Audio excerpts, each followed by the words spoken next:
The Terrible Old Man by H.P. Lovecraft. It was the design of Angelo Ricci and Joe Zanuck and Manuel Silva to call on the terrible old man. This old man dwells all alone in a very ancient house in Water Street near the sea, and is reputed to be both exceedingly rich and exceedingly feeble, which forms a situation very attractive to men of the profession of Messrs. Ricci, Zanuck, and Silva, for that profession was nothing less dignified than robbery. The inhabitants of Kingsport say and think many things about the terrible old man, which generally keep him safe from the attentions of gentlemen like Mr. Ricci and his colleagues, despite the almost certain fact that he hides a fortune of indefinite magnitude somewhere about his musty and venerable abode.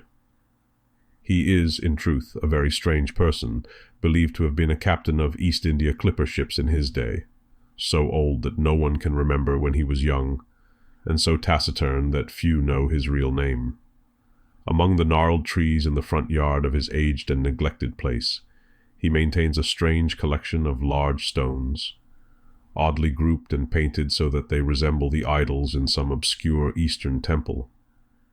This collection frightens away most of the small boys who love to taunt the terrible old man about his long white hair and beard, or to break the small paned windows of his dwelling with wicked missiles.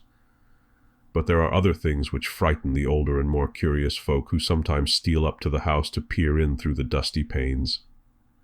These folk say that on a table in a bare room on the ground floor are many peculiar bottles, in each a small piece of lead suspended pendulum-wise from a string.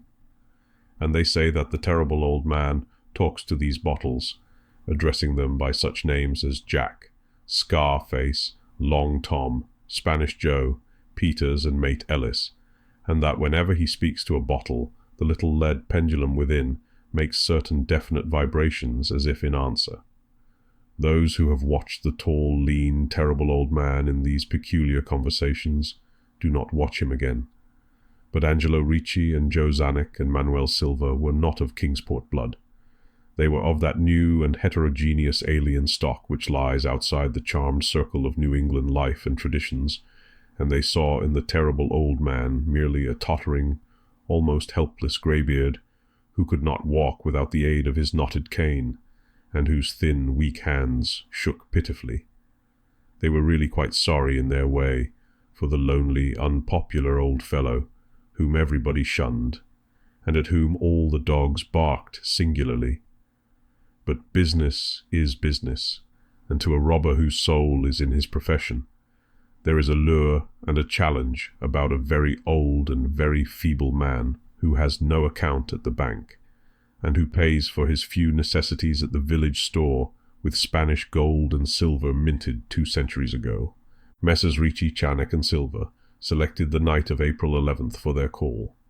Mr. Ricci and Mr. Silva were to interview the poor old gentleman, whilst Mr. Zanuck waited for them and their presumably metallic burden with a covered motor car in Ship Street by the gate in the tall rear wall of their host's grounds. Desire to avoid needless explanations in case of unexpected police intrusions prompted these plans for a quiet and unostentatious departure. As prearranged, the 3 adventurers started out separately, in order to prevent any evil-minded suspicions afterward. Messrs. Ricci and Silva met in Water Street by the old man's front gate, and although they did not like the way the moon shone down upon the painted stones through the budding branches of the gnarled trees, they had more important things to think about than mere idle superstition. They feared it might be unpleasant work, making the terrible old man loquacious concerning his hoarded gold and silver, for aged sea captains are notably stubborn and perverse. Still, he was very old and very feeble, and there were 2 visitors. Messrs. Ricci and Silva were experienced in the art of making unwilling persons voluble, and the screams of a weak and exceptionally venerable man can be easily muffled, so they moved up to the one lighted window, and heard the terrible old man talking childishly to his bottles with pendulums. Then they donned masks and knocked politely at the weather-stained oaken door.